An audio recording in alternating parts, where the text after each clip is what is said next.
नमस्कार मंडळी, आज मी तुमच्यासाठी मस्त रेसिपी घेऊन आलेली आहे आणि रेसिपी म्हणजे गुजरातमध्ये हरवलेला अप्प्याचा भाऊ म्हणजे हांडवो। अतिशय साधी सोपी रेसिपी आहे आणि आता मी याला अप्प्याचा हरवलेला भाऊ असं का म्हटलंय तर हे आपल्याला पुढे कळेलच, पण अतिशय साधी सोपी पद्धत आहे, खूप मस्त आहे। चला तर आता आपण इथे लगेच रेसिपीला सुरुवात करूया।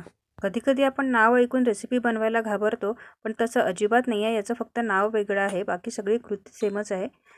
त्यासाठी मी इथे एका भांड्यामध्ये 3 वाट्या तांदूळ घेतलेले आहे। आपल्याला ज्या भांड्याने मी तांदूळ मोजून घेतलेले आहे, ज्या वाटीने तांदूळ मोजून घेतलेले आहे, बाकी सर्व जिन्नस आपल्याला एकाच वाटीने ठेवायचे आहे। तर त्यानंतर मी इथे 1 वाटी घेतलेली आहे चना डाळ। नंतर बाकी सगळ्या डाळी ज्या त्या पाव वाटी घेतलेल्या आहे। पाव वाटी इथे तुरीची डाळ घेतलेली आहे।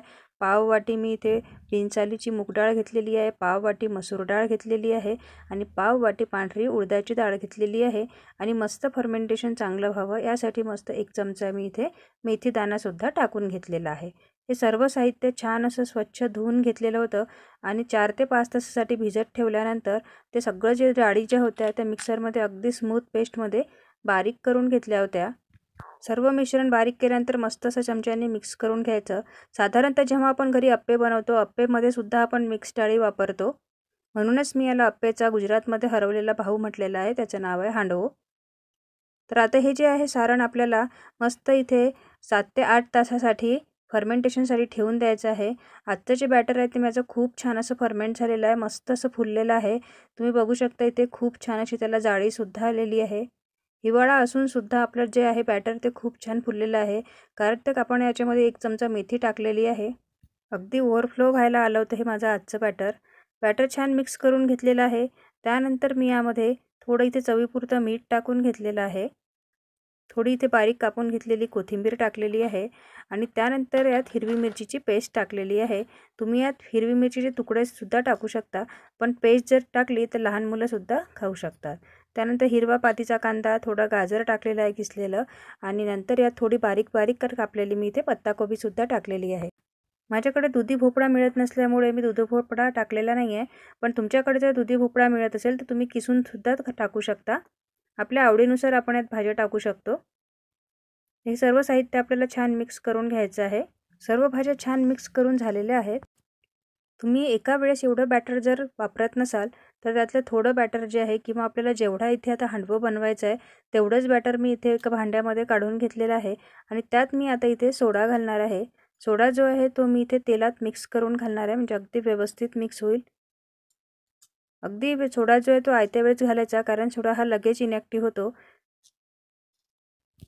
तेलात मिक्स करून घातल्याने सोडा हा अगदी व्यवस्थित मिक्स होतो, त्याच्यामध्ये अगदी लालसरपणा येत नाही।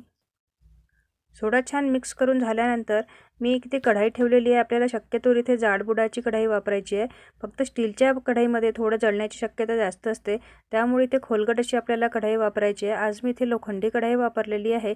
लोखंडी कढाईमध्ये चव खूप छान येते। तुम्ही सुद्धा जर असेल तुमच्याकडे ते लोखंडी कढाईमध्ये नक्की करून बघा।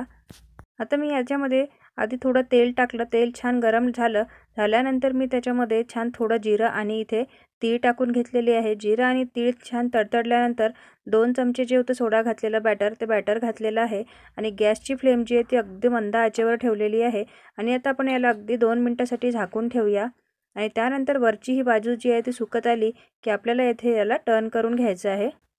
वरची बाजू जी आहे थोडी ड्राय न झाल्यामुळे मला हे थोडं फ्लिप करायला त्रास गेला, पण असं अजिबात नाही आहे। नंतर तो सेटल झाल्यानंतर जसं आपल्याला निघायचं आहे तसाच निघतो। थोडं मी अजून याला कडेने 1 चमचा तेल सोडलेलं आहे आणि परत आपण याला इथे झाकण ठेवूया।